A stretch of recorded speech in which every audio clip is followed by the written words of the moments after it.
Practice exam 2, 2016 for question 20. The main concept I want to review this one on is PSSH.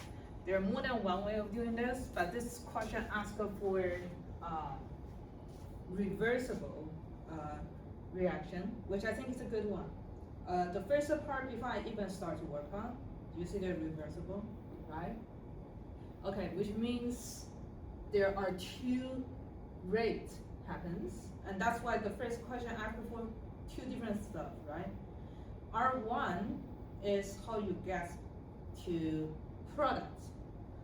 R1 prime is how you get to reactant. A quick question, if you remember, there's something called chemical equilibrium. There's a K, right? Okay, K is after you combine those. It's R1, like a K1, given you have a K1. Okay, NO2Cl. Okay, K1 prime, NO2Cl prime. I think I write too large. But the overall K of this reaction in your 2A is K1 over K1 prime. If you remember something like that? Okay, okay, or this way. Do you remember there's something called KSP, KA, KB? Does that come back to you? Okay, what's that? That's this K1 over K1 prime. Yeah, it's pretty much the same thing. Yeah, cool? Okay, but let's just a side note on this. Let me make this one a little tiny. Okay, R2 is K2 Cl NO2 Cl.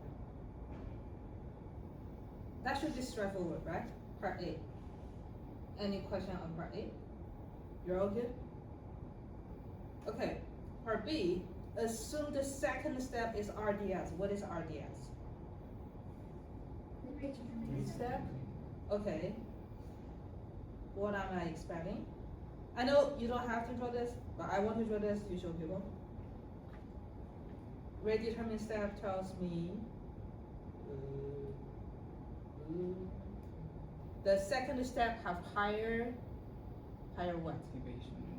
Activation energy, yes. So the second step.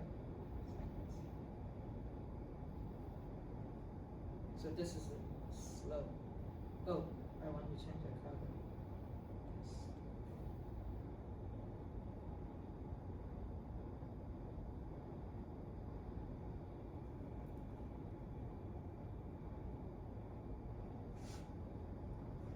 I didn't write the rest. Coordinates.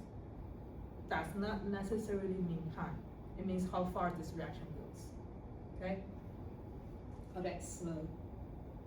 Fast. Okay, second step is rate determined step. Derive the rate law. Rate determined step is this one. Okay. Derive the rate law of the overreaction. Since second step is the rate determined step, tells what? The whole reaction rate depends on the second step, right? No matter how fast you can, with the first step, it doesn't do anything until your second step is done. So the overall rate equals to the rate determined step, which is the second step. Are we cool with this? Okay. So there is an interpretation. Derive a rate of overall. You need to know the overall rate equals to R2 because the second step is rate determined step. Are we cool with this? Yes. Is the overall rate always equal to the rate determining step and like that one's rate? Yeah. Okay. Okay, or the other way like this. Okay. I think it's a good one because I think I'll chop here. It's something like this one doesn't work, right?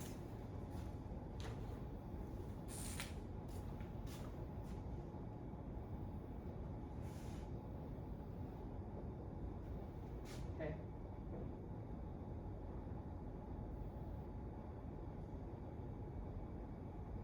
Okay, do you like this? There are so many steps. This is the slowest no matter how much faster you can do with the other, all of them waiting for this step to be done, right? Okay, let's say each time there are 5, this step can do 5, but this one, each time it can only react 1. Okay, this one can do 3, maybe this one can do 2, this one can do 4. Okay, since this is will only carry 1 over to the next step. I know you can carry 5, this 5 will queued here. Make sense? We're all waiting for this, it can only go by 1. Okay, I know you can do that, but we're all waiting for this 2 to be carried. So let's say you have 10 to carry over all of the 2 here. Everyone is waiting for this 1 because it can only carry 1 to the other side. Make sense? Mm-hmm. This is called rate determined step. Okay, then what's my overall rate of this reaction? It all depends on how fast this one can, because that's the slowest one. Make sense? Okay. So I think it explains why this is overall rate equals to R2, because everyone's waiting for the slowest person to do this. Isn't this like your teamwork project, something like that? Okay, how fast you can deal with this project depends on the one that works on the slowest. Okay, right? Okay, I should stop the video here because